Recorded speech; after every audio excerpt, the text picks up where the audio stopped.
과정 대강화는 오래된 이슈죠. 저희에게. 어, 그 큰 틀에서 우리 변형임 선생님께서는 단위 수업 시간의 유연화, 또 핵심 개념 재구조화를 통한 학습 내용의 적정화, 그리고 교육 과정에 있어서의 자율권 부여, 또 맞춤형 수업, 또 UDL, 보편적 학습 설계 수업을 좀 제시하셨고, 또 2022 개정교육 과정에서 이것들이 반영됐으면 좋겠다라고 또 발표해 주셨습니다. 네, 발표하시면서 인상적이었던 게 단위 수업 시간의 유연화 얘기하시면서 2015에도 이런 내용이 있었다. 또 다른 것도 2015에도 이런 내용이 있었다. 그래서 계속 PPT 제시를 해주셨어요. 참 어떻게 보면 2015에서 다 가능할 줄 알았는데, 다 할 수 있을 줄 알았는데 안 됐던 그런 한계들을 참 적절하게 짚어주신 것 같습니다. 두 분의 발제를 듣고 또 우리 토론자분들께서 지금 기다리고 계신데요. 아, 먼저 우리 평내초등학교 우리 진용성 선생님께서 두 분의 발제를 들으시고 또 토론과 또 날카로운 질문들을 준비하셨습니다. 우리 진용성 선생님, 예, 박수로 모시겠습니다. 예. 네, 감사합니다. 현장에 있는 그 흔한 선생님으로서 그 우리 양영자 박사님의 연구를 읽으면서 와, 정말 현장을 따뜻하게 살펴보시고 이해하신다라는 생각을 하면서 정말 이렇게 이런 말씀 드려도 될지 모르지만 팬이 됐습니다. 양영자 박사님 감사드립니다. 일단은 저희가 이 소외 없는 학생이 없는 국가교육과정에 대한 이 토론회를 준비하면서 제가 그 여러 가지 질문거리를 준비했지만 제게 주어진 시간 10분이니까 10분을 지키는 걸로 일단은 타이머도 옆에다 해놨습니다. 일단 첫 번째 드리고 싶은 궁금한 지점은 우리 양영자 박사님께서 생각하시는 소외되는 학생이 개념력이 궁금합니다. 소외되는 학생은 어떻게 생각하시는 바가 이 연구에 촘촘히 담겨져 있고 사실 상술해 주셨는데요. 혹시 충분히 말씀하지 못하신 건 없으셨을까 하는 마음에 드리는 첫 번째 질문입니다.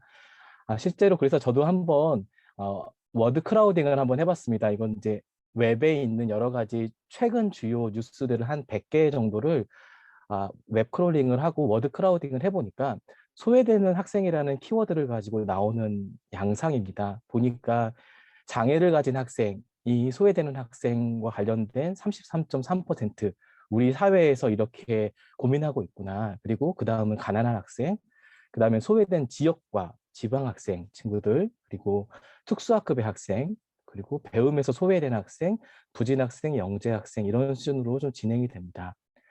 양재 박사님께서 제시해 주신 걸 보니 기존의 교육과정 총론상에 제시되어 있던 이런 요소들을 좀 재정연하고 구체적으로 추가해야 된다는 말씀을 주셨습니다. 사실 이게 양일자 박사님의 소외되는 학생에 대한 개념력이라고 할 수 있는데요.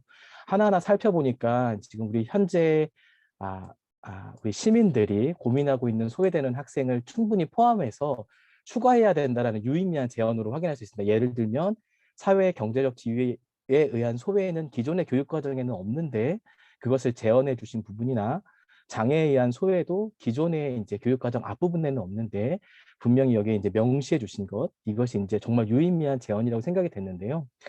그런데 좀 궁금한 것이 나이와 언어에 의한 편견의 양상, 그리고 학생이라는 요인으로 생기는 편견의 양상을 넣어주셨는데 이게 어떤 건지 좀 구체적으로 설명이 듣고 싶었습니다. 제가 양현자 박사님의 발제를 듣고 나서 저희 채팅창을 보니까 우리 홍인기 선생님께서 이 학생이라는 것 자체도 차별의 요인이 된다라는 거를 말씀해 주셔서 이건 아마 우리 양현자 박사님 말씀을 듣고 홍인기 선생님의 또 말씀을 들으면 더 풍부해진 얘기가 될 것 같습니다. 그런데 저는 이 두 번째를 더 궁금합니다. 신문 기사들을 크롤링 해보니 학교 밖 학생, 그리고 대입에서 소외된 중하위권 학생, 대안학교의 학생, 이렇게 우리 사회에서 우려하고 있는 소외되는 학생, 이 학생들을 위한 교육과정은 어디에 있는가? 이 학생들을 위해서 교육과정은 다 문화적인 교육과정으로 변모할 때 어디에 고려해 줄 수 있을까? 이것을 한번 우리 양일자 박사님께 고견을 청해 듣고 싶습니다. 두 번째 논의는 스웨덴의 교육과정을 보시면서 모든 학생을 위한 교육 기회 제공이 이 3장에만 있을 것이 아니라 이 앞에 총론층위에서 반영되어야 한다는 유의미한 말씀을 주셨는데요. 근데 사실 양희자 박사님 시간이 부족해서 그렇지 아마도 이 운영 기준 또 편성 운영 이 지원 이 모든 층위까지 이 모든 학생을 위한 교육 기회 제공을 고려하기를 원하시는 방향으로 읽히는데 혹시 말씀 못하신 게 있다면 조금 요거와 관련해서 총론층위만이 아니라 철학층위만이 아니라 교육과정 전체의 모든 학생을 위한 교육 기회 제공은 어떻게 가능할지 간단한 아이디어를 한번 여쭙습니다. 예, 그리고 스웨덴의 기초 교육 과정을 저도 한번 찾아서 읽어봤는데 너무 재밌더라고요. 그런데 여기 보면 뭐 학교장의 책무성까지 한국의 교육 과정은 국가 수준의 지원과 교육청 수준의 지원까지만 명시되어 있는데 스웨덴의 교육 과정에서는 학교장의 책무까지 이렇게 좀 제시가 되어 있어서 상당히 좀 의미 있었던 것 같은데요. 근데 본격적으로 궁금한 것은 사실 OECD 최근 그 교육 통계 지표를 봐도 GDP 대비 공교육비, 학급별 학생 수, 여러 가지 주요 지표 면에서 스웨덴이 한국보다 조금은 나은 상황인 것을 확인할 수 있습니다. 그래서 일장에서 문제 제기를 해주신 것처럼 정책적으로, 제도적으로 충분히 지원이 이루어지지 못한다면 이 변혁적이고 정의지향적인 이 패러다임에 기반한 교육과정이 만들어져도 현장에 안착되지 못하고 혹시 소외된 학생들을 배려하는 그 노력이 모두 교사의 몫으로 돌아가지 않을까 하는 염려가 좀 듭니다. 그래서 이게 말씀해 주신 변혁적 패러다임에 기반한 다문화적 교육 과정이 현장에 안착되려면 교육 과정 문서 외에 과연 제도적으로 어떤 것이 좀 보완되어야 될지 여쭙습니다.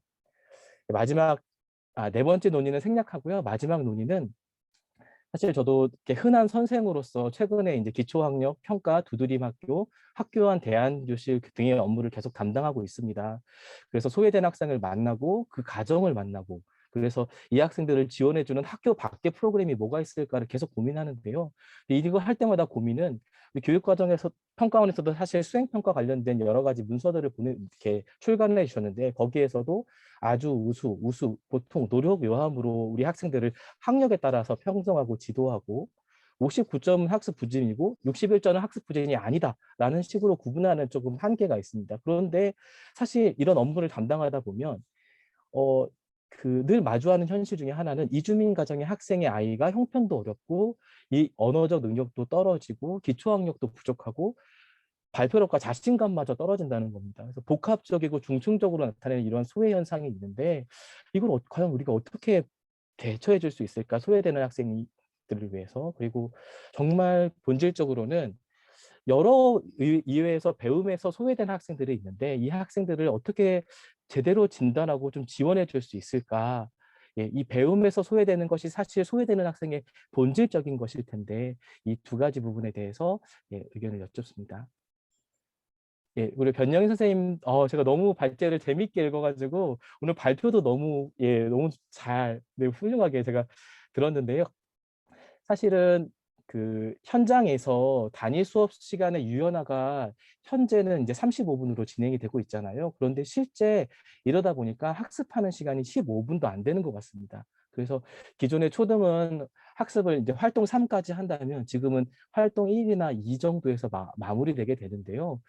그래서 사실은 이 단위 수업 시간의 유연화가 정말 중요한 제언이신데 그런데 이거와 관련해서 이 말씀해 주신 제어는 교육 과정에 반영되기보다는 교사의 실천 차원에 집중하는 것으로 좀 보입니다. 예를 들면 선생님은 교육 과정에 그렇게 나와 있으니 선생님이 노력하셔야 된다라는 맥락으로 좀 읽히는데 이 부분을 어떻게 문서상에 보완할 수 있을지 이미 있는데 이것을 좀 고견을 듣고 싶고요.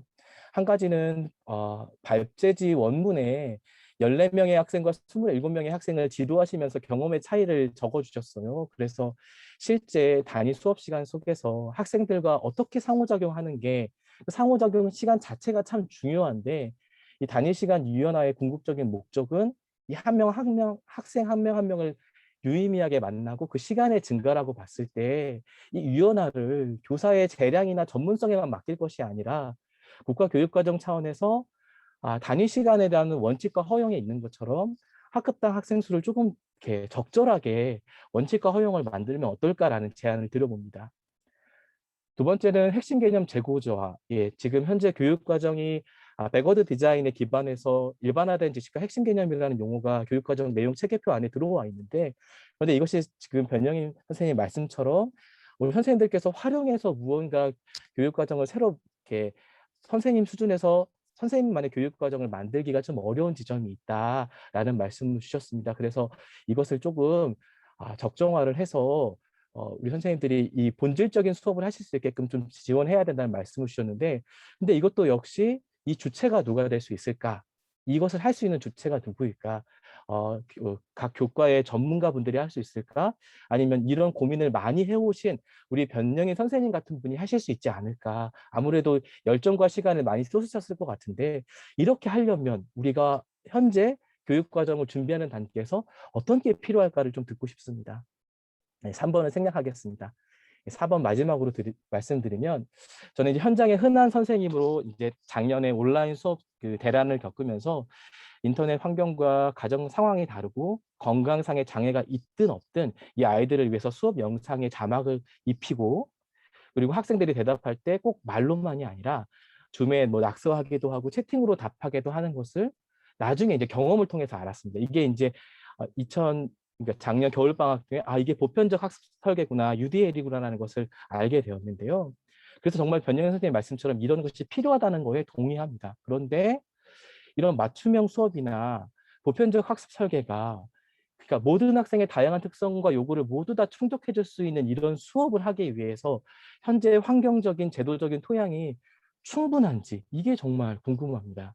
예, 수업을 실제로 하시면서 이 부분에 대해서 변영희 선생님의 좀 고견을 듣고 싶습니다. 예, 마지막으로 우리 변영희 선생님은 이미 별처럼 빛나시는 분이시거든요. 그래서 새 교육 과정이 모든 선생님을 변영희 선생님처럼 별처럼 빛나게 하기를 기대하고 교대해 봅니다. 네, 여기까지 토론 말씀을 드리겠습니다. 네. 타이머를 작동시키셔가지고 정확하게 네, 해주셨습니다. 감사합니다.